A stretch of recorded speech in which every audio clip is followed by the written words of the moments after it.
लाहिड़ी महाशय, जिनका पूरा नाम श्यामाचरण लाहिड़ी था, एक महान भारतीय योगी और गुरु थे, जिन्होंने क्रिया योग को पुनर्जीवित किया और इसे आम लोगों तक पहुंचाया। उनका जीवन एक गृहस्थ योगी का उत्कृष्ट उदाहरण है, जिन्होंने सांसारिक और आध्यात्मिक जीवन के बीच संतुलन बनाकर दिखाया। आइए उनके जीवन के प्रमुख पहलुओं पर प्रकाश डालें। जन्म और प्रारंभिक जीवन। लाहिड़ी महाशय का जन्म 30 सितंबर 1828 को पश्चिम बंगाल के नदिया जिले के घुर्नी गांव में एक बंगाली ब्राह्मण परिवार में हुआ था। उनके पिता का नाम गौरमोहन लाहिड़ी और माता का नाम मुक्तकेशी लाहिड़ी था। उनके बचपन में ही एक दुखद घटना घटी, जब 1832 में एक बाढ़ ने उनके घर को नष्ट कर दिया और उनकी माता का देहांत हो गया। इसके बाद उनका परिवार वाराणसी चला गया, जहां उनका आगे का जीवन बीता। 1846 में उनकी शादी काशीमुनि जी से हुई, जिनको उन्होंने स्वयं पढ़ना लिखना सिखाया।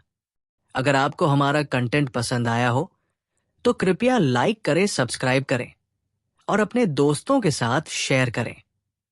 शिक्षा और करियर। वाराणसी में लाहिड़ी महाशय ने अपनी शिक्षा प्राप्त की। उन्होंने बंगाली, संस्कृत और अंग्रेजी भाषाओं का अध्ययन किया। हालांकि उन्होंने कोई औपचारिक डिग्री हासिल नहीं की। युवावस्था में उन्होंने जीविकोपार्जन के लिए सरकारी नौकरी शुरू की और मिलिट्री इंजीनियरिंग विभाग में दानापुर में क्लर्क के रूप में कार्य किया। 1861 में उनका स्थानांतरण रानीखेत, अल्मोड़ा में हुआ, जो उनके जीवन का एक महत्वपूर्ण मोड़ साबित हुआ। आध्यात्मिक यात्रा और महाअवतार बाबाजी से मुलाकात। रानीखेत में एक दिन 27 नवंबर 1861, जब लाहिड़ी महाशय पहाड़ों में घूम रहे थे, उन्हें एक रहस्यमयी आवाज सुनाई दी।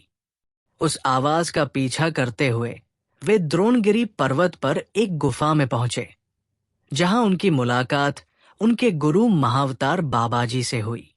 महाअवतार बाबाजी ने उन्हें क्रिया योग की दीक्षा दी और इस प्राचीन योग तकनीक को सच्चे साधकों तक पहुंचाने का निर्देश दिया। ये घटना उनके जीवन का सबसे बड़ा परिवर्तन थी, जिसने उन्हें एक साधारण क्लर्क से महान योगी बना दिया। क्रिया योग का प्रचार प्रसार। दीक्षा के बाद लाहिड़ी महाशय वाराणसी लौट आए और उन्होंने क्रिया योग का प्रचार शुरू किया। उनकी सबसे बड़ी विशेषता यह थी कि उन्होंने सिखाया कि गृहस्थ जीवन जीते हुए भी आध्यात्मिक उन्नति संभव है। ये उस समय का एक क्रांतिकारी विचार था।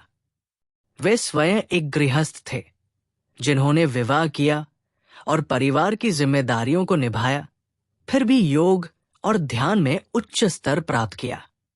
उन्होंने कोई संगठन स्थापित नहीं किया, लेकिन उनकी शिक्षाएं व्यक्तिगत स्तर पर साधकों तक पहुंची।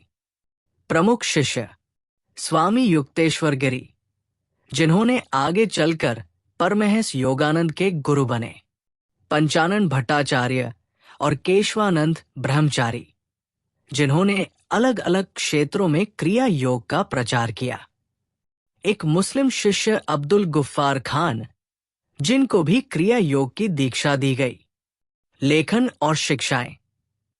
लाहिड़ी महाशय ने शास्त्र चर्चा के माध्यम से भगवद गीता, उपनिषद और प्रमुख धर्म ग्रंथों पर अपने दृष्टिकोण रखे। ये प्रवचन शिष्यों ने लिखकर संरक्षित किए। उन्होंने कोई ग्रंथ स्वयं नहीं लिखा, फिर भी उनके आलोचनात्मक विवेचन शिष्यों द्वारा संकलित होकर आज लाखों तक पहुंचे हैं।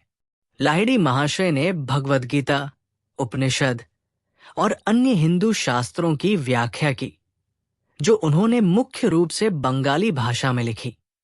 उनकी ये व्याख्याएं आज भी आध्यात्मिक साधकों के लिए प्रेरणा और मार्गदर्शन का स्रोत है। वे अपने शिष्यों को कहते थे, बनत, बनात, बन जाए, अर्थात करते करते हो जाएगा। ये वाक्य ध्यान और साधना में दृढ़ता का प्रतीक था। महासमाधि और विरासत। लाहिड़ी महाशय ने 26 सितंबर 1895 को वाराणसी में महासमाधि ली। उनके देहांत से पहले उन्होंने भविष्यवाणी की थी कि उनके जीवन की कहानी उनके जाने के लगभग 50 साल बाद लिखी जाएगी। ये भविष्यवाणी सच हुई जब परमहंस योगानंद ने अपनी प्रसिद्ध पुस्तक योगी कथामृत ऑटोबायोग्राफी ऑफ अ योगी में उनके जीवन को विस्तार से प्रस्तुत किया। इस पुस्तक के माध्यम से क्रिया योग और लाहिड़ी महाशय की शिक्षाएं विश्व भर में फैली। अगर आपको हमारा कंटेंट पसंद आया हो तो कृपया लाइक करें, सब्सक्राइब करें और अपने दोस्तों के साथ शेयर करें।